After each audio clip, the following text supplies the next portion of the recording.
6월 13일 화요일 정봉주 품격시대 두 번째 이슈 들어가겠습니다. BBK 주가 조작 사건으로 수감됐던 김경준 전 BBK 대표가 만기 출소 이후 언론을 통해 최초로 입을 열었습니다.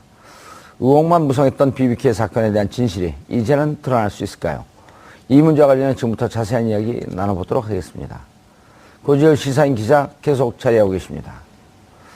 김남국 변호사 자리하셨습니다. 안녕하세요. 예. 최진봉 성공회대 교수 자리하셨습니다. 안녕하십니까. 예.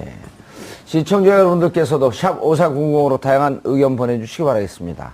오늘부터는 페이스북 라이브로도 저희 정봉주의 품격시대 고품격 방송 시청하실 수 있습니다. 고조 기자님, 네. BBK 하게 되면 시사인도 빠질 수 없죠. 예, 저희도 BBK 덕분에 피를 많이 봤습니다. 그래요? 그래도 가장 정확하게 취재했잖아요. 그러니까 가장 결정적인, 검사들의 이 수사 압력, 예. 회유, 그런 메모를 저희가 그 대선 직전에 보도를 했고, 예. 그 메모에 대해서 검사들이 우르르 소송을 내서 명예훼손. 예. 이겼어요, 졌어요? 최종적으로는 저희가 극복했습니다. 그 뭐예요? 이전년 전년이니까 뭘 극복을 해요? 좀 애매한 표현인데, 예. 어쨌든, 저희가 약간의 게임비 냈지만 그래도 극복은 했는데, 어쨌든, 기자 개개인에게 다 냈나요? 아니면 지사인 그 언론사에다 냈나요? 이제 저희 시사인 쪽에 한 거에 대해서 어느 정도 그런데 저희 명분도 살리는, 그러니까 그 보도가 잘못된 거나 그런 문제 있는 그런 것은 아니고, 예. 그러나 이제 어떤 명예훼손이라는 게 사실의 적시도 그런 걸리는 부분도 또 있고 그렇지 않습니까? 이제 그 정도 선에서 정리했습니다. 예. 저도 그 형사소송법에 따라서 1년형을 받았는데, 예. 검사들이 자신들이 수사 기록을 가렸다, 숨겼다라고 한 부분에 대해서 여러 명이 명예훼손을 걸었거든요. 예. 그리고 제가 무죄가 나왔어요. 민사에서는. 예. 충분히 제기할 수 있는 문제 제기다. 명예훼손과, 그러니까 사실은 이제 명예훼손이 성립하느냐 아느냐와 관련해서 예. 가장 이제 중요한 부분은 결국에는 공익성을 띠느냐라는 아마 그 부분이었을 그렇죠. 것 같습니다. 특히나 이제 정봉주 의원님께서 그때 당시에 문제 제기를 했던 것 자체가 어떤 이명박 대통령에 대한 명예를 훼손하고자 했던 것도 아니었고 그런 것도 좀 있었어요. 예, 그다음에 이제 그 수사를 했던 예. 검사들에 대한 어떤 물론 비판도 그렇죠. 있지만 예. 그런 것들이 전부 다 공익적인 어떤 근거를 뒀기 때문에 사실상 민사소송에서 국회의원 신분이었었는데. 예, 그러니까 그렇기 때문에 민사소송에서 승소를 했던 것으로 보입니다. 교수님, 이 네. BBK 이번에 보도가 됐어요. 그 한 언론사에서. 그렇죠. 그 2580인가요? 네, 2580이죠. KBS, MBC예요? MBC인데 MBC, 예. 평소의 모습과 다른 행동을 보여서 좀 놀라긴 했습니다. 그 기자가 와서 PD하고 기자가 와서 저한테 인터뷰를 하면서 예. 회사에서 맡고 있다 이렇게 얘기 안 하고 그렇죠. 어렵게 취재를 하고 있기 때문에 도와주십시오. 그러다 제가 그랬거든요. 지난 거나 별로 신경 쓰고 싶지 않고 김경준 그냥 사기꾼이기 때문에 나는 못 믿겠다. 그랬더니 어렵게 하고 있고 회사에서 계속 맡고 있다라고 얘기 안 하고 어렵게 하고 있기 한다. 때문에 좀 도와주십시오. 그런데 이번에 나간 다음에 반향이 좀 있었어요. 그렇죠. 그러니까 그만큼 국민들이 이 분야가 깨끗하게 정리가 안 됐다고 하는 것을 인식하고 있는 거예요. 이명박 전 대통령이 대통령 당선되고 나서 묻힌 거 아니겠습니까? 그렇죠. 사실 이게 엄청나게 문제가 될 수 있고 이게 만약에 대통령 당선될 가능성이 있는 사람이 아니었다고 하면 탈탈 털려서 엄청나게 피해를 당했을 거예요. 처벌을 당하고. 김경준 어머니가 그랬잖아요. 예. 둘이 동업을 했는데 예. 죄가 있으면 둘 다 감옥에 살아야 그렇죠. 되고 당연히 죄가 그래야죠. 없다고 하면 둘 다 안 살아야 되는데 누군 살고 누구 안 사는 게 말이 되냐 이게 이게. 권력을 가진 자와 권력이 없는 사람 간의 차별이지 않습니까? 예. 이런 문제가 사실은 이제 시사맥은 2580에서 처음 터뜨렸지만 이번 이제 이 정국에서 예. 앞으로 이 문제를 정부가 적극적으로 나서고 검찰이 적극적으로 나서 조사를 해야 한다고 생각합니다. 국민들이 아직도 의혹을 갖고 있는 부분 아니겠습니까? 또 김경준 씨 어찌 보면 물론 본인도 죄가 있지만 예. 억울하게 옥살이를 한 거 아닙니까? 특별한 사람 때문에 억울하다는 표현은 좀 그렇고요. 예. 어쨌든 옥살이 사기는 사기예요. 사기는 사기죠. 예, 근데 사기인데 잘못하면. 2명 중에 한 명이 사는 거죠. 그렇죠. 둘 다 살아야 되는데. 그리고 그 분이 자기가 사기를 치면서 같이 공모했다는 사람을 얘기하고 있는데 왜 공범은 처벌 안 하냐는 거예요. 그건 이따 법조원 한번 좀 예, 따라보죠. 저희가 예. 아까 좀 정정해야 될 게 있을 것 같습니다. 그 예. BBK 검사들이 저희 시사인에 소송 걸었을 때 6억을 걸었었거든요. 예. 근데 1심에 저희가 3,600만 원 배상하라는 판결을 받았었어요. 예. 그런데 저도 좀 기억이 가물가물했는데 다시 찾아보니까 저희가 대법원에서 확정 완벽하게, 그러니까 원고패소 저희는 완벽하게 이겼어요. 아, 그렇죠. 나도 이긴 여기서. 것 같았는데 뭉개 갖고. 네, 그래서 저는 일심 트라우마가 너무 강해서. 아니, 그러니까 회색 옷을 입고 와서 회색 분자가 됐나? 애매모호하게 얘기해갖고. 예. 그런데, 예. 자, 이제 이게 그 재수사. 사실 재수사가 어렵잖아요. 예, 쉽지는 않습니다. 예. 그러니까 일반적으로 클로즈된 사건, 그러니까 수사를 해서 이제 종결지은 영어 써요? 사건, 깜짝 놀라게. 예, 종결된 사건을 재수사한다는 건 쉽지가 않습니다. 그러나 재심 청구, 법적인 과정을 한번 설명해 그러니까 주세요. 굳이 뭐 이것은 뭐 판결이 됐다라고 한다면 재심이라는 어떤 절차를 거쳐야 되는데 이 불기소된 그러니까 그러니까 이명박 전 대통령에 대해서는 불기소된 처분이기 때문에 이것에 대해서 뭐 따로 재심 절차를 걸쳐야 되거나 그래야 되는 것은 아닙니다. 그러니까 새로운 어떤 수사를 다시 할 만한 어떤 새로운 증거가 증거, 나온거나 그렇죠. 예. 아니면은 지금까지 된 어떤 수사와 증거 자료가 있지만 그 수사를 뒤엎을 만한 그러니까 지금까지 수사를 했는데 그 수사가 잘못됐다라는 것을 뒤엎을 만한 어떤 새로운 증거가 나온다라고 한다면 검찰에서 충분히 이것은 다시 수사를 할 수 있다라고 봐야 되고요.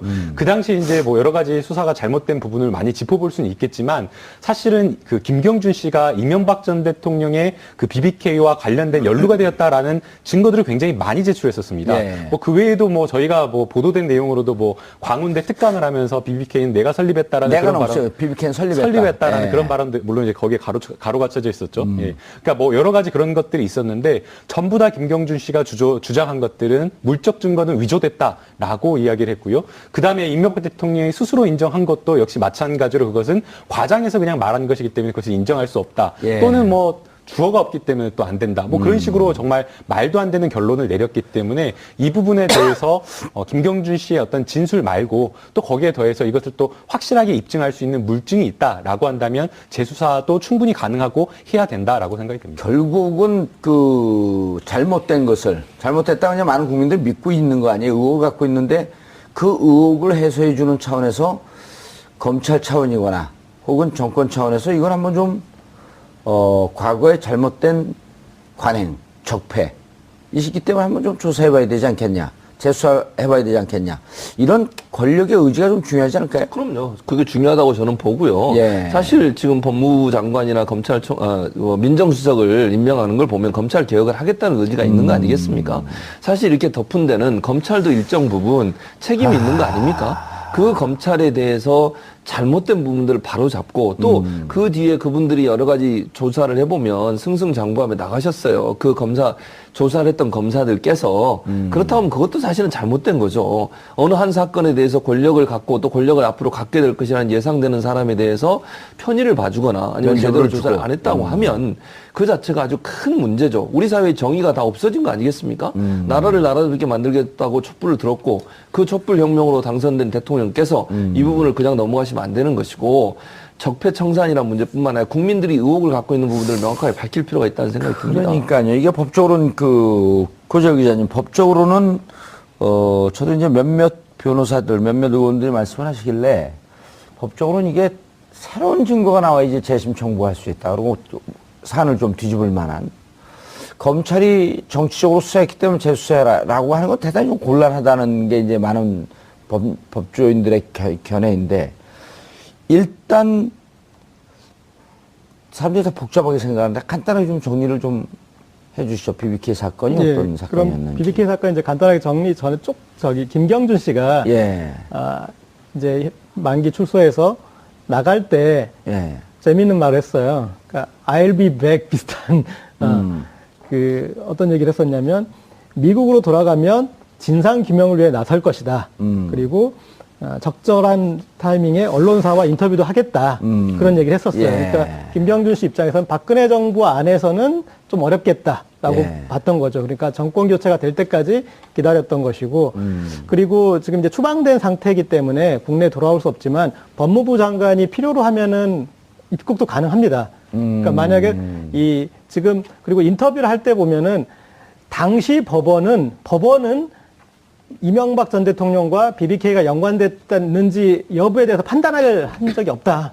그 부분을 강조했어요. 예. 네, 그래서 이제 아마 그건 예고겠죠. 그러니까 이만큼 BBK에 관계된 게 있다. 근데 그 새로운 증거가 몇 년 동안 이제 묵혀놨던, 그리고 본인만 가지고 있던 이제 그런 부분을 제시하면은 이제 그런 기소 프로세스를 이제 갈 수 있는 이제 그 부분이고요. 그러니까 BBK 사건을 이제 간단하게 정리하면은 이 김경준 씨하고 이명박 전 대통령이 LK이뱅크라는 지주회사격의 회사를 만들고 여러 BBK든 몇 가지 그런 이제 자회사들을 만들어서 그 중에 BBK가 옵셔널 벤처스라는 주가 조작 사건에 연루돼 가지고 김경준 씨가 그걸 처벌을 받았는데 이명박 전 대통령이 내가 저 사람하고 사업을 할 때 LK뱅크는 같이 했지만 이쪽 BBK 쪽은 나는 모르고 나는 저거에 관여한 적도 없고 저것과는 모른다 이렇게 선떼기를 했던 간단하게 얘기하면 이제 그런 사건인데 저희가 그리고 뭐 익히 다른 국민들도 뭐 아시고 계시겠지만은 그런 이제 구조와는 별개로 사실상 BBK에도 이명박 전 대통령이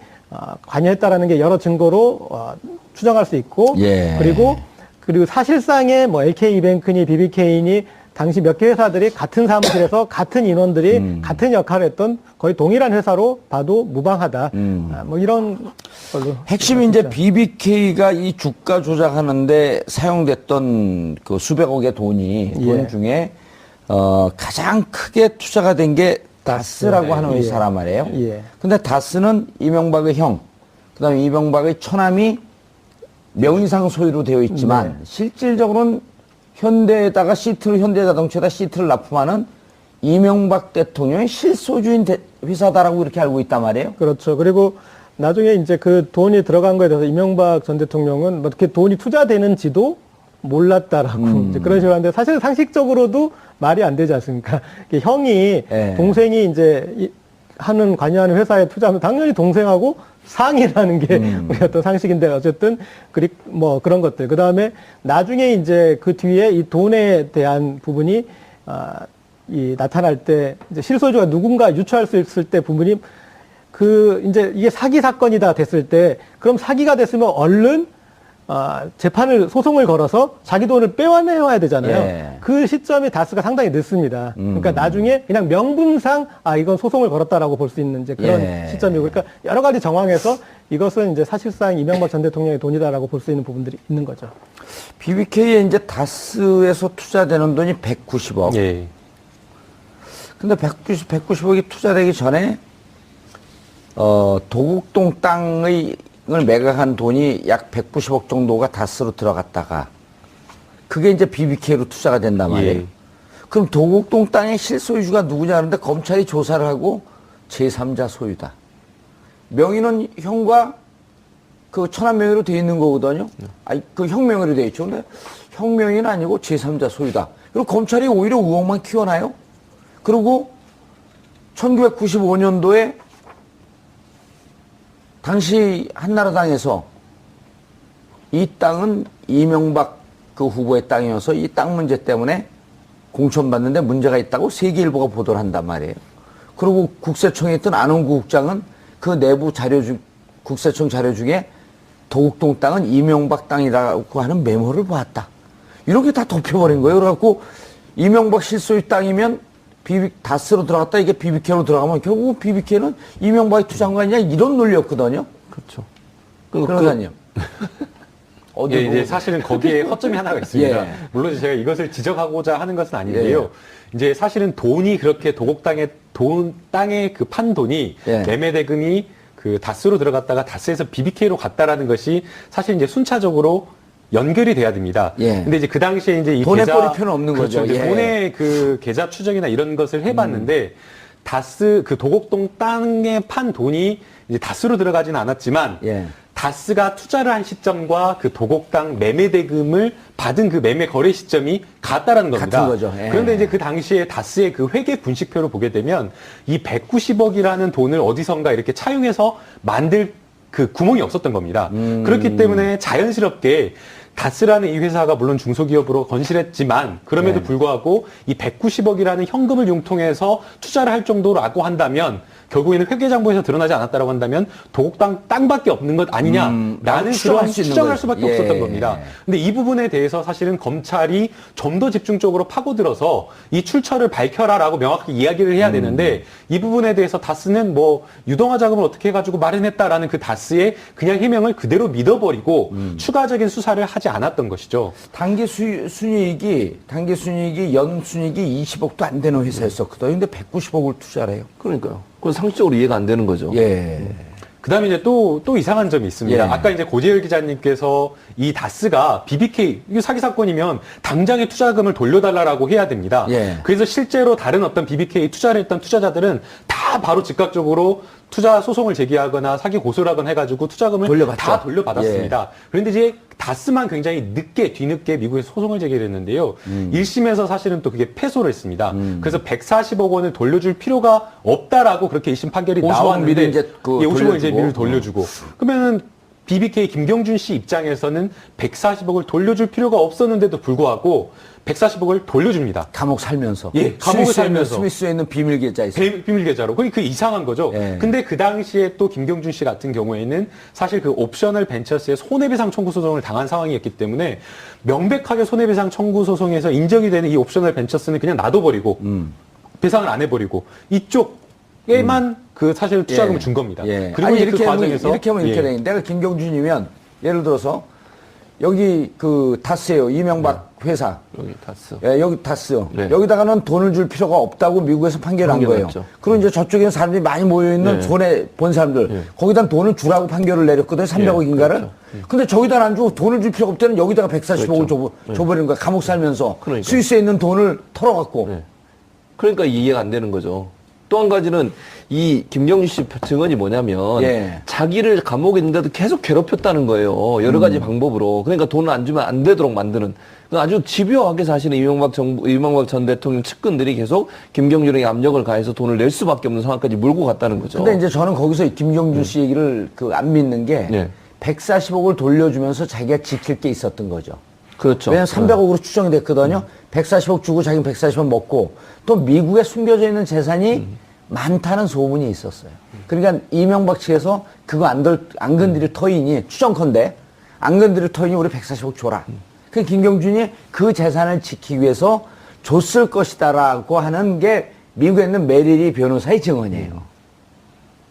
그러니까 결국 김경준 씨도 사기꾼인가요? 그러네요. 둘 다 나쁜 사람이죠.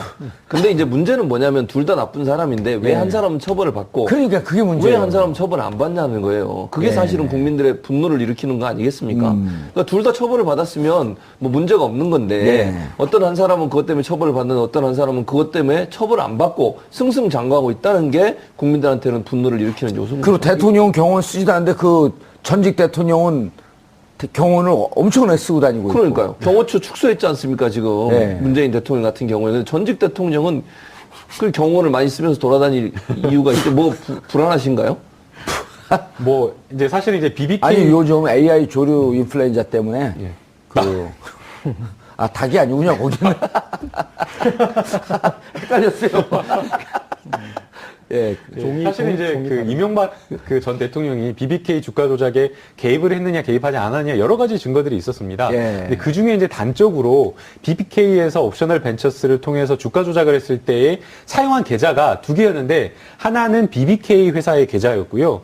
또 하나는 LKE 뱅크 지주회사 그룹의 그 계좌 두 개를 사용했던 겁니다. 예. 그렇다고 한다면 우리가 흔히 생각했을 때 주가 조작이라는 것은 굉장히 오랜 시간 동안 엄청난 금원이 투자가 돼서 예. 주가를 띄우는 겁니다. 그렇기 때문에 이 LKE 뱅크의 계좌에 들락날락 돈이 왔다 갔다 하는 겁니다. 예. 그렇다고 한다면 그 LKE의 회장을 맡았던 이명박 전 대통령이 과연 이 주가 조작을 몰랐을 몰랐을까? 것이냐. 그렇죠. 왜냐하면 어떤 계좌에 회사 계좌에 돈이 이렇게 큰 돈이 왔다 갔다 하면 이거 뭐냐라고 물어보는 게 당연할 것이고 그렇다고 한다면 이 부분에 대해서 인지를 충분히 했을 가능성이 높은데도 불구하고 검찰에서는 이 부분에 대해서 모른다라는 이명박 전 대통령의 말을 지금만 그냥 들은 그대로 거죠. 믿어줬다는 진짜 것이죠. 제가 그 잘 안 알려진 얘기 하나 물어볼까요? 예.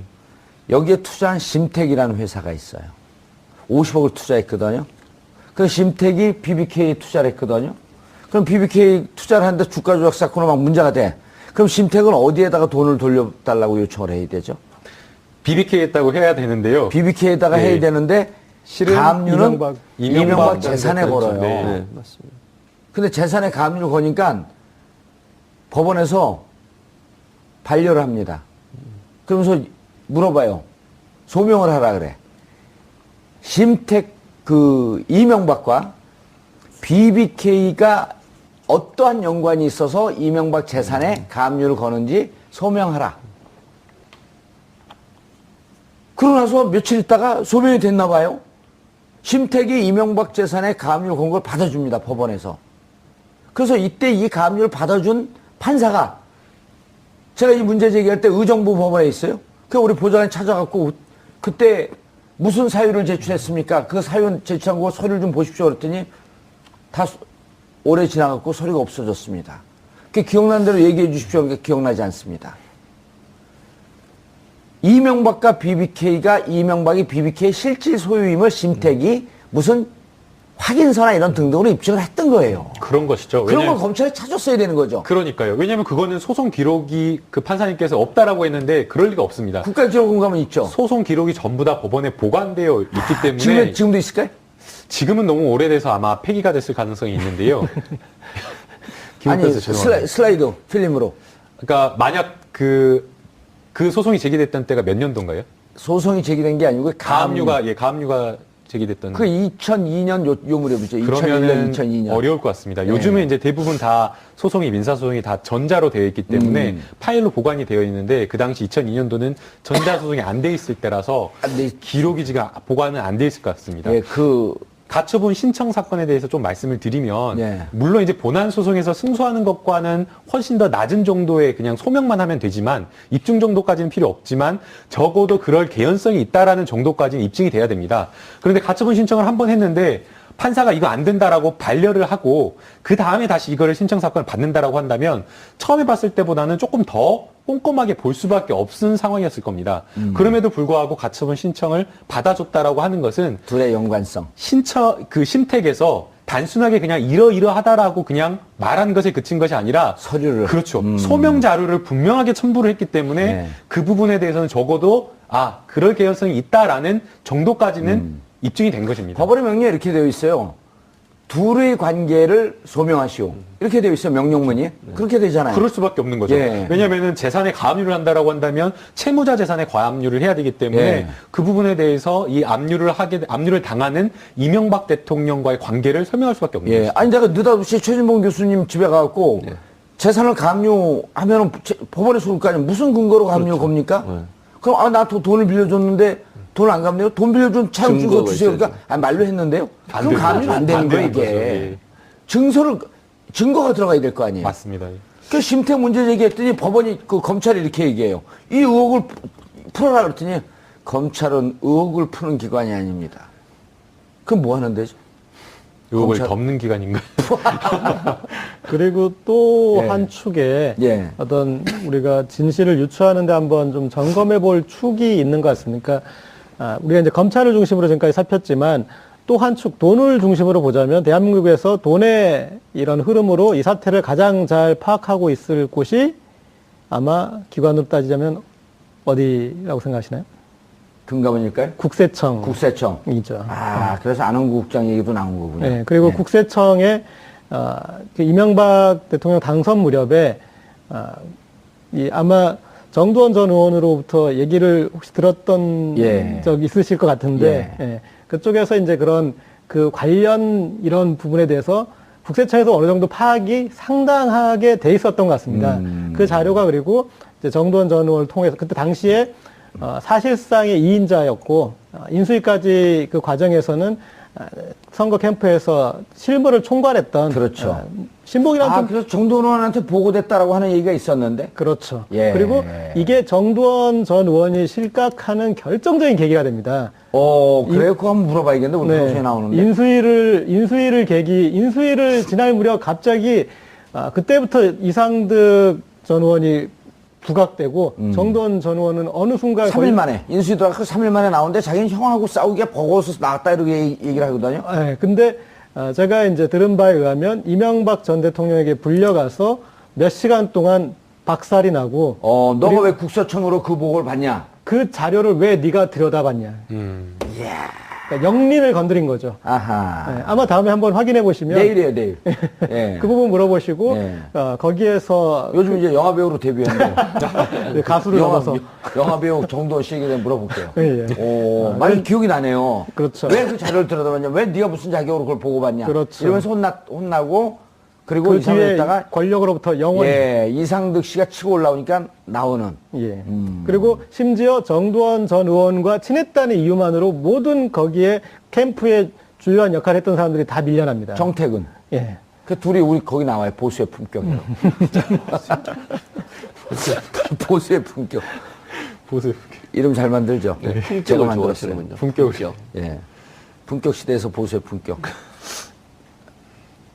아마 그런데 그 부분들은 이걸 다시 꺼내려고 하면은 예. 조금 부담스럽기는 할 겁니다. 그러니까 제가 물어보면 또 부담스러워할 것 같아요. 더 부담스러워. 근데 저는 이거 별로 이거 관심 없어요, BBK. 용서해 주신 겁니까? 아니, 이게 그 재밌는 게 늘, 그러니까 이렇게 막 LK 이런 얘기하면 사람들이 재미없어요. 네, 그렇죠. 김경주 씨가 다스로부터 투자 받는 과정도요. 그렇죠. 처음에 30억인가 받거든요.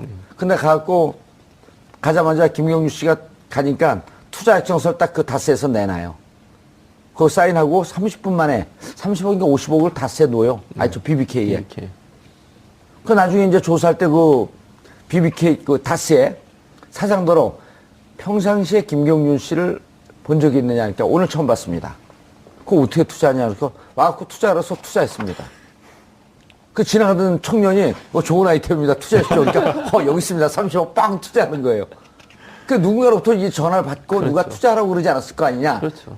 동동 그럴 수 땅 있죠. 그 땅을 판 돈도 있으니 그렇죠. 그거를 검찰이 사실은 수사를 했어야 되는 그렇죠. 거죠. 맞아요. 그럼 누가 실질적으로 여기다가 그러니까 이런 거거든요. 다스가 앞에 있는 주머니 돈이라고 한다면 BBK 뒷주머니 돈이거든요. 네. 앞주머니 돈 빼고 뒷주머니 넣은 거예요. 자기가 자기 돈 빼고 넣은 거거든요. 그 자기는 누구냐는 거예요. 이명박 사람이냐 동물이냐. 사람이죠. 아, 그래요? 동물이라고 얘기하면 안 돼. 사람이죠. 사람이죠. 사람이고, 네. 그것도 중요한 직책을 맡았던 분이시죠. 네. 그러니까 본인이 그걸 예를 들면 이명박 전 대통령이 그걸 지시하거나 얘기하지 않았다고 하면 그 많은 돈을 어떻게 처음 만난 사람한테 투자를 합니까? 그건 네. 불가능한 일입니다. 아니, 몇 천만 원 투자하는 것도 엄청나게 고민해서 투자를 하지. 그렇게 뭐 30억을 투자하는데 그냥 처음 만난 사람한테 그렇게 투자할 수는 없는 거예요. 그건 예. 뭔가 소유주가 3천만 원은커녕요. 우리 예. 술 먹다가 예. 최 교수님 예. 10,000원만 줘보세요. 그러면 왜요? 아, 10,000원 내가 지금 못 쓸 때 써. 아, 얘기를 하세요. 어디다 쓰려고. 10,000원 주는 것도 꼬치꼬치 캐물어요. 저는 그냥 드릴 수 있는데 예. 어쨌든 이제 아, 저는 못 줘요. 왜냐면 그렇습니까? 10,000원짜리가 없어서. 아, 예, 알겠습니다. 그래서 그런 정황으로 본다고 하면 그 예. 많은 돈을 그렇게 줬다고 하면 지금 말씀하신 것처럼 결국 같은 소유주 안에서 운영이 됐었고 예. 또 소유주 입장에서 자기가 지시하는 것을 그대로 그 사람은 따라서 했을 가능성이 있다고 보는 것이고 그게 이제 풀리지 않는 의문인데 결국 그러니까요. 검찰이 그걸 제대로 풀지 못한 것이 사실은 문제라고 보는 거죠. 고재열 기자님, 또 우리가 옛날 얘기인데 재밌네. 하다 보니까. 왜 남의 얘기처럼 얘기하세요? 아니, 재밌는 게, 네. 김경준 씨가 참 착한 사기꾼인 게, 미국에 도망가면서 이명박 씨와 관련이 있었던 투자자들 돈은 다 돌려줍니다. 대부분 다 돌려주고, 개미 투자자들 돈만 갖고 튀어요.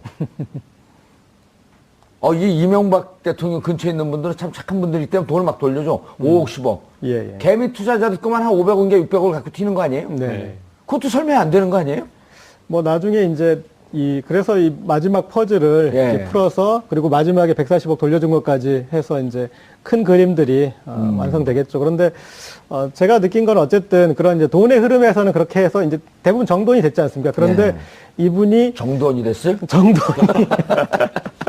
정돈이 됐는데 이분이 이제 지금 정권이 바뀔 때까지 기다려서 지금 거의 언론에 이제 어떤 신호탄을 울리고 점점 이 프로세스를 밟아갈 것 같은데 거기에서 어떤 이 이명박 전 대통령에 대한 어떤 자신의 그런 억울한 것은 한번 좀 풀어보려고 하는 것 같습니다. 이 정도 봤을 때는 아주 김경준 씨가. 적극적인 좀 의지가 있다고 봐야 근데 될 것 같습니다. 이번에 이제 PD들 얘기를 전원에 따르면 무척 두려워한다 그래요, 여전히. 그리고 10년 징역을 살았으니까. 네. 두려워하고, 이런 거에 대한 감은 좀 없다 그러더라고요. 전임 정권과 문재인 정권으로 지금 바뀌었는데, 예. 바뀌었으면 검찰이, 여전히 검찰을 두려워한답니다. 네.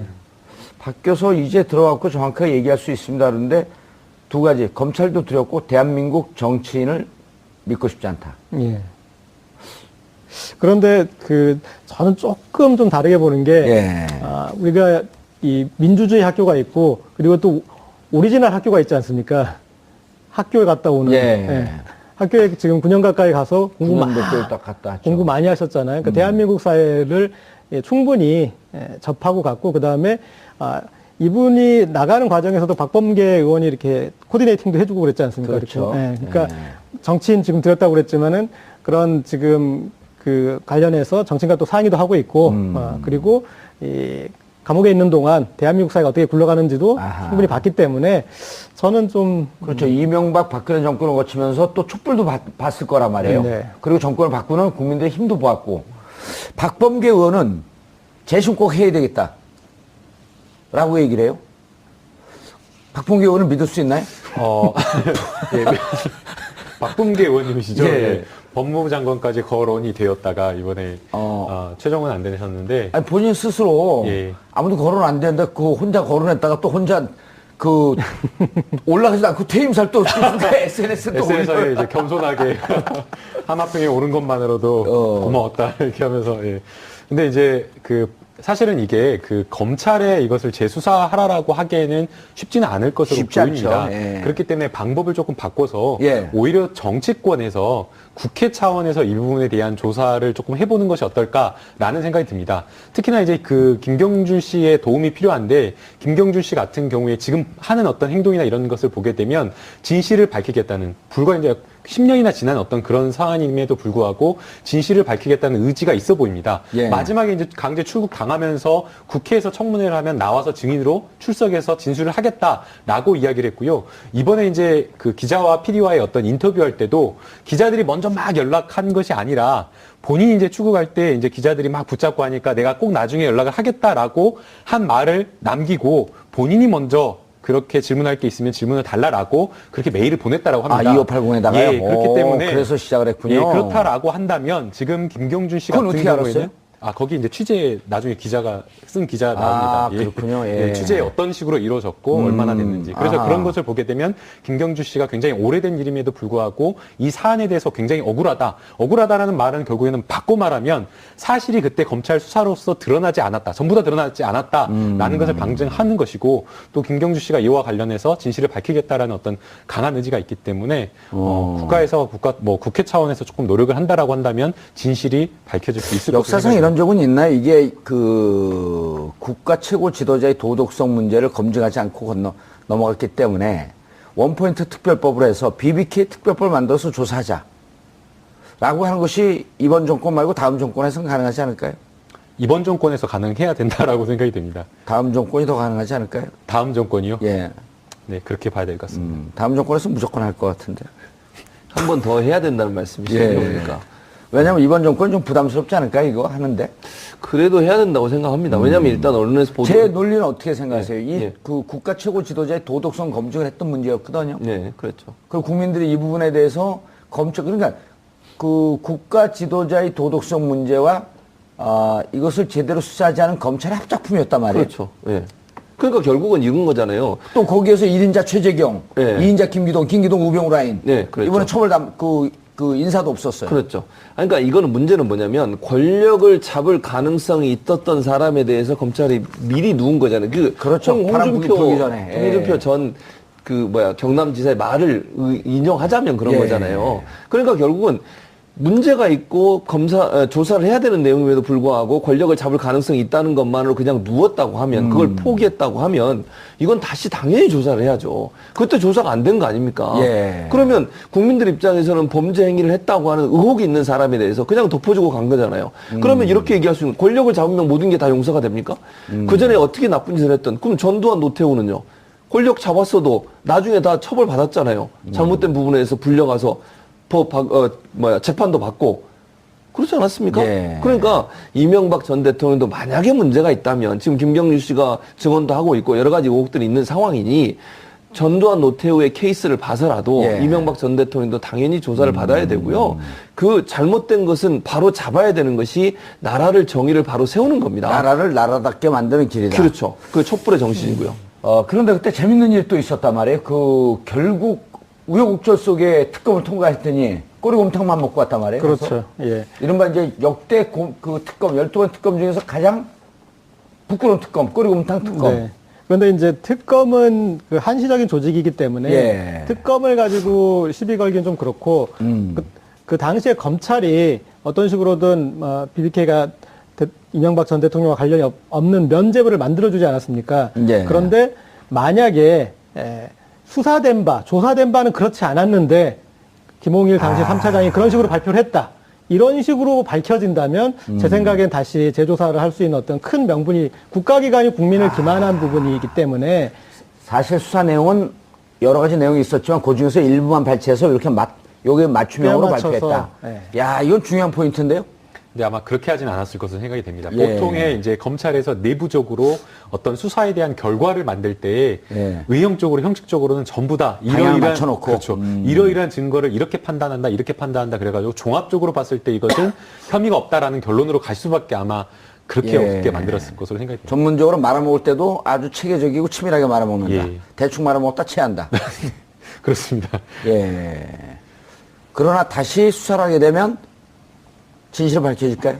밝혀질 가능성이 있다라고 생각이 됩니다. 그러니까 너무나 석연치 않은 구석이 많죠. 너무나 석연치 않은 것들이 예. 많고요. 그 드러난 것들을 그냥 완전히 그냥 해석하고 싶은 대로 그냥 이명박 대통령 원하는 대로 해줬기 때문에 아하. 예, 그거에 대한 판단은 달라질 수 있다라고 봅니다. 알겠습니다.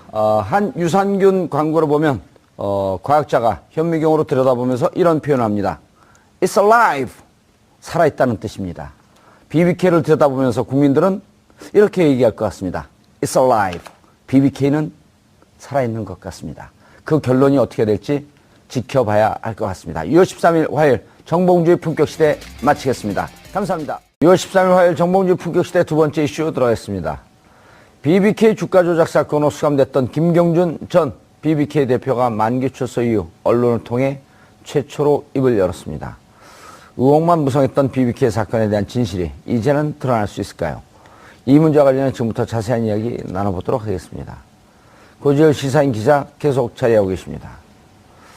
김남국 변호사 자리하셨습니다. 안녕하세요. 예. 최진봉 성공회대 교수 자리하셨습니다. 안녕하십니까. 예. 시청자 여러분들께서도 샵 5400으로 다양한 의견 보내주시기 바라겠습니다.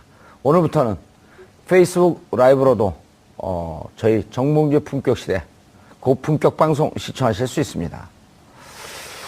고지열 기자님, 네. BBK 하게 되면 시사인도 빠질 수 없죠. 예, 저희도 BBK 덕분에 피를 많이 봤습니다.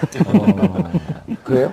그래도 그 가장 정확하게 취재했잖아요. 그러니까 가장 결정적인 검사들의 이 수사 압력, 예. 회유 그런 메모를 저희가 그 대선 직전에 보도를 했고 예. 그 메모에 대해서 검사들이 우르르 소송을 내서 명예훼손 예 이겼어요, 졌어요? 최종적으로는 저희가 극복했습니다. 그 뭐예요? 이전년 전년이니까 뭐 극복을 해요. 좀 애매한 표현인데 예. 어쨌든 저희가 약간의 게임비 냈지만 그래도 극복은 했는데 어쨌든 이 기자 개개인에게 다 냈나요? 아니면 지사인 그 언론사에다 냈나요? 이제 저희 시사인 쪽에 한 것에 대해서 어느 정도 뭐 그런데 저희 명분도 살리는 그러니까 그 보도가 잘못된 거나 뭐 그런 문제 있는 그런 것은 아니고 예. 그러나 이제 어떤 명예훼손이라는 게 사실에 적시도 그런 걸리는 부분도 또 있고 그렇지 않습니까? 이제 그 정도 선에서 정리했습니다. 예. 저도 그 형사소송법에 따라서 1년형을 받았는데 예. 검사들이 자신들이 수사 기록을 가렸다, 숨겼다라고 한 부분에 대해서 여러 명이 명예훼손을 걸었거든요. 예. 그리고 제가 무죄가 나왔어요. 민사에서는. 예. 충분히 제기할 수 있는 문제 제기다. 명예훼손과 그러니까 사실은 이제 명예훼손이 성립하느냐 아느냐와 관련해서 예. 가장 이제 중요한 부분은 결국에는 공익성을 띠느냐라는 아마 그 부분이었을 그렇죠. 것 같습니다. 특히나 이제 정봉주 의원님께서 그때 당시에 문제 제기를 했던 것 자체가 어떤 뭐 이명박 대통령에 대한 명예를 훼손하고자 했던 것도 아니었고 그런 것도 좀 있었어요. 예, 그다음에 이제 그 수사를 했던 예. 검사들에 대한 어떤 물론 비판도 그렇죠. 있지만 예. 그런 것들이 전부 다 공익적인 어떤 근거를 뒀기 때문에 사실상 민사소송에서 국회의원 신분이었었는데. 예, 그러니까 그렇기 때문에 민사소송에서 승소를 했던 것으로 보입니다. 교수님, 이 네. BBK 이번에 보도가 됐어요. 그 한 언론사에서. 그렇죠. 그 2580인가요? 네, 2580이죠. KBS, MBC예요? MBC인데 MBC, 예. 평소의 모습과 다른 행동을 보여서 좀 놀라긴 했습니다. 그 기자가 와서 PD하고 기자가 와서 저한테 인터뷰를 하면서 예. 회사에서 맡고 있다 이렇게 얘기 안 하고 그렇죠. 어렵게 취재를 하고 있기 때문에 도와주십시오. 그래서 제가 그랬거든요. 지난 거나 별로 신경 쓰고 싶지 않고 김경준 그냥 뭐 사기꾼이기 때문에 나는 못 믿겠다. 그랬더니 어렵게 하고 있고 회사에서 계속 네. 막고 있다라고 얘기하는 거 어렵게 하고 있기 한다. 때문에 좀 네, 도와주십시오. 네, 그런데 네. 이번에 나간 다음에 반향이 좀 있었어요. 그렇죠. 그러니까 그만큼 국민들이 이 예. 분야가 깨끗하게 정리가 안 됐다고 하는 것을 몇 개 회사들이 같은 사무실에서 같은 인원들이 같은 역할을 했던 거의 동일한 회사로 봐도 무방하다. 뭐 이런 걸로. 핵심이 이제 BBK가 이 주가 조작하는데 사용됐던 그 수백억의 돈이 예. 돈 중에 가장 크게 투자가 된 게 다스라고 하는 예. 회사란 말이에요. 예. 근데 다스는 이명박의 형, 그다음에 이명박의 처남이 명의상 소유로 되어 있지만 실질적으로는 현대에다가 현대자동차에다 시트를 납품하는 이명박 대통령의 실소주인 회사다라고 이렇게 알고 있단 말이에요. 그렇죠. 그리고 나중에 이제 그 돈이 들어간 거에 대해서 이명박 전 대통령은 뭐 이렇게 돈이 투자되는지도 몰랐다라고 이제 그런 식으로 하는데 사실 상식적으로도 말이 안 되지 않습니까? 이게 형이 예. 동생이 이제 관여하는 회사에 투자하면 당연히 동생하고 상의라는 게 우리 어떤 상식인데 어쨌든 뭐 그런 것들. 그 다음에 나중에 이제 그 뒤에 이 돈에 대한 부분이 나타날 때 이제 실소유주가 누군가 유추할 수 있을 때 부분이 이제 이게 사기 사건이다 됐을 때 그럼 사기가 됐으면 얼른 소송을 걸어서 자기 돈을 빼와내야 되잖아요. 예. 그 시점이 다스가 상당히 늦습니다. 그러니까 나중에 그냥 명분상 이건 소송을 걸었다라고 볼 수 있는 이제 그런 예. 시점이고, 그러니까 여러 가지 정황에서 이것은 이제 사실상 이명박 전 대통령의 돈이다라고 볼 수 있는 부분들이 있는 거죠. BBK에 이제 다스에서 투자되는 돈이 190억. 예. 근데 190억이 투자되기 전에 도곡동 땅을 매각한 돈이 약 190억 정도가 다스로 들어갔다가 그게 이제 BBK로 투자가 된단 말이에요. 예. 그럼 도곡동 땅의 실소유주가 누구냐 하는데 검찰이 조사를 하고 제3자 소유다. 명의는 형과 그 처남 명의로 돼 있는 거거든요. 아니 그 형 명의로 돼 있죠. 근데 형 명의는 아니고 제3자 소유다. 그리고 검찰이 오히려 의혹만 키워나요. 그리고 1995년도에 당시 한나라당에서 이 땅은 이명박 그 후보의 땅이어서 이 땅 문제 때문에 공천받는데 문제가 있다고 세계일보가 보도를 한단 말이에요. 그리고 국세청에 있던 안원구 국장은 그 내부 국세청 자료 중에 도곡동 땅은 이명박 땅이라고 하는 메모를 보았다. 이렇게 다 덮여버린 거예요. 그래갖고 이명박 실소유 땅이면 다스로 들어갔다 이게 BBK로 들어가면 결국 BBK는 이명박이 투자한 거 아니냐 이런 논리였거든요. 그렇죠. 그러니까요. 예, 이제 사실은 거기에 허점이 하나가 있습니다. 예. 물론 제가 이것을 지적하고자 하는 것은 아닌데요. 이제 사실은 돈이 그렇게 땅에 그 판 돈이 예. 매매 대금이 그 다스로 들어갔다가 다스에서 BBK로 갔다라는 것이 사실 이제 순차적으로 연결이 돼야 됩니다. 예. 근데 이제 그 당시에 이제 이 돈에 계좌 꼬리표는 없는 그렇죠. 거죠. 이제 예. 돈의 그 계좌 추적이나 이런 것을 해봤는데 다스 그 도곡동 땅에 판 돈이 이제 다스로 들어가지는 않았지만 예. 다스가 투자를 한 시점과 그 도곡땅 매매 대금을 받은 그 매매 거래 시점이 같다라는 겁니다. 같은 거죠. 예. 그런데 이제 그 당시에 다스의 그 회계 분식표를 보게 되면 이 190억이라는 돈을 어디선가 이렇게 차용해서 만들 그 구멍이 없었던 겁니다. 그렇기 때문에 자연스럽게 다스라는 이 회사가 물론 중소기업으로 건실했지만 그럼에도 네. 불구하고 이 190억이라는 현금을 융통해서 투자를 할 정도라고 한다면 결국에는 회계장부에서 드러나지 않았다라고 한다면 도곡땅 땅밖에 없는 것 아니냐라는 추정할 그런 수 있는 추정할 거죠. 수밖에 예. 없었던 겁니다. 근데 이 부분에 대해서 사실은 검찰이 좀 더 집중적으로 파고들어서 이 출처를 밝혀라라고 명확하게 이야기를 해야 되는데 이 부분에 대해서 다스는 뭐 유동화 자금을 어떻게 해가지고 마련했다라는 그 다스의 그냥 해명을 그대로 믿어버리고 추가적인 수사를 하지 않았던 것이죠. 단기 순이익이 연 순이익이 20억도 안 되는 회사였었거든요. 근데 190억을 투자를 해요. 그러니까요. 그건 상식적으로 이해가 안 되는 거죠. 예. 그 다음에 이제 또 이상한 점이 있습니다. 예. 아까 이제 고재열 기자님께서 이 다스가 BBK, 이게 사기 사건이면 당장에 투자금을 돌려달라고 해야 됩니다. 예. 그래서 실제로 다른 어떤 BBK 투자를 했던 투자자들은 다 바로 즉각적으로 투자 소송을 제기하거나 사기 고소를 하거나 해가지고 투자금을 돌려받죠. 다 돌려받았습니다. 그런데 이제 다스만 굉장히 뒤늦게 미국에서 소송을 제기를 했는데요. 1심에서 사실은 또 그게 패소를 했습니다. 그래서 140억 원을 돌려줄 필요가 없다라고 그렇게 1심 판결이 50억 나왔는데 미리 이제 그 50억 이제 돌려주고. 미리 돌려주고 그러면은 BBK 김경준 씨 입장에서는 140억을 돌려줄 필요가 없었는데도 불구하고 140억을 돌려줍니다. 감옥 살면서. 예, 감옥을 살면서. 스위스에 있는 비밀 계좌 있어요. 비밀 계좌로. 그게 그 이상한 거죠. 예. 근데 그 당시에 또 김경준 씨 같은 경우에는 사실 그 옵셔널 벤처스의 손해배상 청구 소송을 당한 상황이었기 때문에 명백하게 손해배상 청구 소송에서 인정이 되는 이 옵셔널 벤처스는 그냥 놔둬버리고 배상을 안 해버리고 이쪽에만 그 사실 투자금을 준 겁니다. 예. 그리고 아니, 이제 이렇게 그 하면, 과정에서 이렇게 하면 이렇게 예. 돼. 내가 김경준이면 예를 들어서 여기 그 다스예요. 이명박 회사. 여기 다스. 예, 여기 다스. 네. 여기다가는 돈을 줄 필요가 없다고 미국에서 판결한 거예요. 판결했죠. 그리고 이제 저쪽에는 사람들이 많이 모여있는 네. 손해 본 사람들. 네. 거기다 돈을 주라고 판결을 내렸거든요. 300억인가를. 그렇죠. 근데 저기다 안 주고 돈을 줄 필요가 없다는 여기다가 140억을 그렇죠. 줘버리는 거야. 감옥 살면서. 그러니까. 스위스에 있는 돈을 털어갖고. 네. 그러니까 이해가 안 되는 거죠. 또 한 가지는 이 김경준 씨 증언이 뭐냐면 예. 자기를 감옥에 있는데도 계속 괴롭혔다는 거예요. 여러 가지 방법으로. 그러니까 돈을 안 주면 안 되도록 만드는. 아주 집요하게 사실은 이명박 전 대통령 측근들이 계속 김경준에게 압력을 가해서 돈을 낼 수밖에 없는 상황까지 몰고 갔다는 거죠. 근데 이제 저는 거기서 김경준 씨 얘기를 그 안 믿는 게 네. 140억을 돌려주면서 자기가 지킬 게 있었던 거죠. 그렇죠. 왜냐면 300억으로 추정이 됐거든요. 140억 주고 자기는 140억 먹고 또 미국에 숨겨져 있는 재산이 많다는 소문이 있었어요. 그러니까 이명박 측에서 그거 안 건드릴 터이니 추정컨대 안 건드릴 터이니 우리 140억 줘라. 그 김경준이 그 재산을 지키기 위해서 줬을 것이다라고 하는 게 미국에 있는 메리리 변호사의 증언이에요.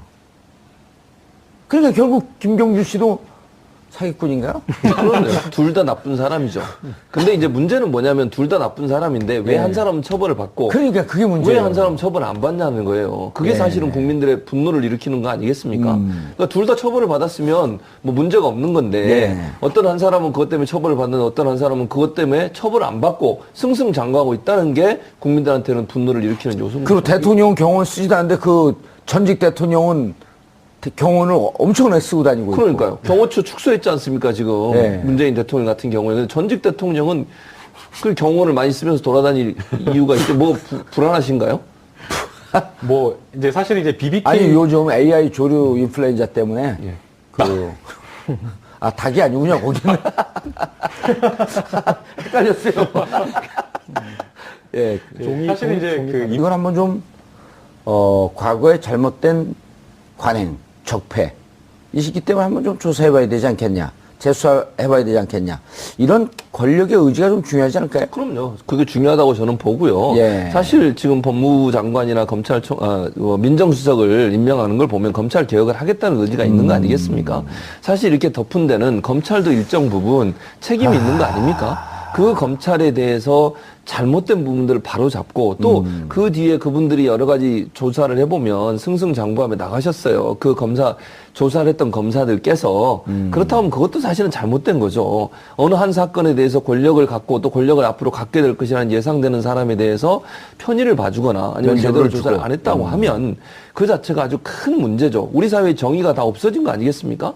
나라를 나라답게 만들겠다고 촛불을 들었고 그 촛불 혁명으로 당선된 대통령께서 이 부분을 그냥 넘어가시면 안 되는 것이고 적폐청산이라는 문제뿐만 아니라 국민들이 의혹을 갖고 있는 부분들을 명확하게 밝힐 필요가 있다는 생각이 듭니다. 그러니까요. 이게 법적으로는 고재혁 기자님, 법적으로는 저도 이제 몇몇 변호사들, 몇몇 의원들이 말씀을 하시길래 법적으로는 이게 새로운 증거가 나와야지 재심 청구할 수 있다. 그리고 사안을 좀 뒤집을 만한. 검찰이 정치적으로 수사했기 때문에 재수사해라라고 하는 건 대단히 좀 곤란하다는 게 이제 많은 법조인들의 견해인데, 일단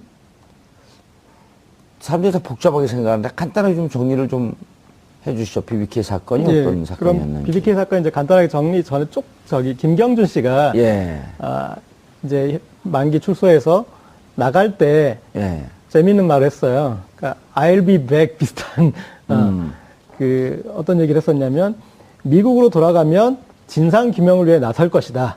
그리고 적절한 타이밍에 언론사와 인터뷰도 하겠다. 그런 얘기를 했었어요. 예. 그러니까 김경준 씨 입장에서는 박근혜 정부 안에서는 좀 어렵겠다라고 예. 봤던 거죠. 그러니까 정권 교체가 될 때까지 기다렸던 것이고, 그리고 지금 이제 추방된 상태이기 때문에 국내에 돌아올 수 없지만 법무부 장관이 필요로 하면은 입국도 가능합니다. 그러니까 만약에 지금 그리고 인터뷰를 할 때 보면은 당시 법원은 이명박 전 대통령과 BBK가 연관됐는지 여부에 대해서 판단을 한 적이 없다. 그 부분을 강조했어요. 예. 네, 그래서 이제 아마 그건 예고겠죠. 그러니까 이만큼 BBK에 관계된 게 있다. 근데 그 새로운 증거가 몇 년 동안 이제 묵혀놨던 그리고 본인만 가지고 있던 이제 그런 부분을 제시하면은 이제 그런 기소 프로세스를 이제 갈 수 있는 이제 그 부분이고요. 그러니까 BBK 사건을 이제 간단하게 정리하면은 이 김경준 씨하고 이명박 전 대통령이 LK이뱅크라는 지주회사격의 회사를 만들고 여러 BBK 등 몇 가지 그런 이제 자회사들을 만들어서 그 중에 BBK가 옵셔널 벤처스라는 주가 조작 사건에 연루돼 가지고 김경준 씨가 그걸 처벌을 받았는데 이명박 전 대통령이 내가 저 사람하고 사업을 할 때 K뱅크는 같이 했지만 이쪽 BBK 쪽은 나는 모르고 나는 저거에 관여한 적도 없고 저것과는 모른다 이렇게 선떼기를 했던 간단하게 얘기하면 이제 그런 사건인데 저희가 그리고 뭐 익히 다른 국민들도 뭐 아시고 계시겠지만은 그런 이제 구조와는 별개로 사실상 BBK에도 이명박 전 대통령이 관여했다라는 게 여러 증거로 추정할 수 있고 예. 그리고 사실상의 뭐 LK이뱅크니 BBK니 당시 인식하고 있는 거예요. 이명박 전 대통령이 대통령 당선되고 나서 묻힌 거 아니겠습니까? 그렇죠. 사실 이게 엄청나게 문제가 될 수 있고 이게 만약에 대통령 당선될 가능성이 있는 사람이 아니었다고 하면 탈탈 털려서 엄청나게 피해를 당했을 거예요. 처벌을 당하고. 김경준 어머니가 그랬잖아요. 예. 둘이 동업을 했는데 예. 죄가 있으면 둘 다 감옥에 살아야 그렇죠. 되고 당연히 죄가 그래야죠. 없다고 하면 둘 다 안 살아야 풀려나야 되는데 되는데. 누군 살고 누구 안 사는 게 말이 되냐 그러니까요. 이게. 이게 권력을 가진 자와 권력이 없는 사람 간의 차별이지 않습니까? 예. 이런 문제가 사실은 이제 뭐 시사맥은 2580에서 처음 터뜨렸지만 이번 이제 이 정국에서 예. 앞으로 이 문제를 정부가 적극적으로 나서고 검찰이 적극적으로 나서 조사를 해야 한다고 생각합니다. 국민들이 아직도 의혹을 갖고 있는 부분 아니겠습니까? 또 김경준 씨 어찌 보면 물론 본인도 죄가 있지만 예. 억울하게 옥살이를 한 거 아닙니까? 특별한 사람 때문에 억울하다는 표현은 좀 그렇고요. 예. 어쨌든 옥살이 사기는 사기예요. 사기는 사기죠. 근데 사기인데 잘못하면. 두 명 중에 한 명이 사는 거죠. 그렇죠. 둘 그러면 다 살아야 되는데. 그리고 그 분이 자기가 사기를 치면서 같이 공모했다는 사람을 얘기하고 있는데 왜 공범은 처벌 안 하냐는 거예요. 그건 이따 법적으로 한번 좀 예. 따라보죠. 저희가 예. 아까 좀 정정해야 될 게 있을 것 같습니다. 그 예. BBK 검사들이 저희 시사인에 소송 걸었을 때 6억을 걸었었거든요. 예. 근데 1심에 저희가 3,600만 원 배상하라는 판결을 받았었어요. 예. 그런데 저도 좀 기억이 가물가물했는데 다시 찾아보니까 저희가 대법원에서 확정으로 완벽하게, 그러니까 원고패소 저희는 완벽하게 이겼어요. 그렇죠. 나도 이긴 명예훼손. 것 같았는데 뭉개갖고. 네, 그래서 저는 오늘 1심 트라우마가 너무 강해서 아니, 그러니까 회색 옷을 입고 와서 회색 분자가 됐나? 애매모호하게 얘기해갖고. 예. 그런데, 예. 자, 이제 이게 그 재수사. 사실 재수사가 어렵잖아요. 예, 쉽지는 않습니다. 예. 그러니까 일반적으로 클로즈된 사건, 그러니까 수사를 해서 이제 종결지은 영어 써요? 사건, 깜짝 놀라게. 예, 종결된 사건을 재수사한다는 건 쉽지가 않습니다. 그러나 재심 청구, 어떻게 법적인 과정을 한번 설명해 그러니까 해봐 주세요. 굳이 뭐 이것은 뭐 판결이 됐다라고 한다면 재심이라는 어떤 절차를 거쳐야 되는데 이 불기소된 그러니까 기소 그러니까 이명박 전 대통령에 대해서는 불기소된 처분이기 때문에 이것에 대해서 뭐 따로 재심 절차를 걸쳐야 되거나 그래야 되는 것은 아닙니다. 그러니까 새로운 어떤 수사를 다시 할 만한 어떤 새로운 증거가 증거, 나온거나 그렇죠. 예. 아니면은 지금까지 된 어떤 수사와 증거 자료가 있지만 그 수사를 뒤엎을 만한 그러니까 지금까지 수사를 했는데 그 수사가 잘못됐다라는 것을 뒤엎을 만한 어떤 새로운 증거가 나온다라고 한다면 검찰에서 충분히 이것은 다시 수사를 할 수 있다라고 봐야 되고요. 그 당시 이제 뭐 여러 가지 수사가 잘못된 부분을 많이 짚어볼 수는 있겠지만 사실은 그 김경준 씨가 이명박 전 대통령의 그 BBK와 관련된 연루가 되었다라는 증거들을 굉장히 많이 제출했었습니다. 예. 뭐 그 외에도 뭐 저희가 뭐 보도된 내용으로도 뭐 광운대 특강을 하면서 BBK는 내가 설립했다라는 내가 그런 없어요. 발언, BBK는 설립했다. 설립했다라는 예. 그런 발언도 물론 이제 거기에 가로가 쳐져 있었죠. 예. 그러니까 뭐 여러 가지 그런 것들이 있었는데 전부 다 김경준 씨가 주장한 것들은 물적 증거는 위조됐다라고 이야기를 했고요. 그 다음에 이명박 대통령이 스스로 인정한 것도 역시 마찬가지로 그것은 과장해서 그냥 말한 것이기 때문에 그것을 인정할 수 없다. 예. 또는 뭐 주어가 없기 때문에 또 안 된다. 뭐 그런 식으로 정말 말도 안 되는 결론을 내렸기 때문에 이 부분에 대해서 김경준 씨의 어떤 진술 말고 또 거기에 더해서 이것을 또 확실하게 입증할 수 있는 물증이 있다라고 한다면 재수사도 충분히 가능하고 해야 된다라고 생각이 듭니다. 결국은 그 잘못됐다 그냥 많은 국민들이 믿고 있는 거 아니에요. 의혹을 갖고 있는데 그 의혹을 해소해 주는 차원에서 검찰 차원이거나 혹은 정권 차원에서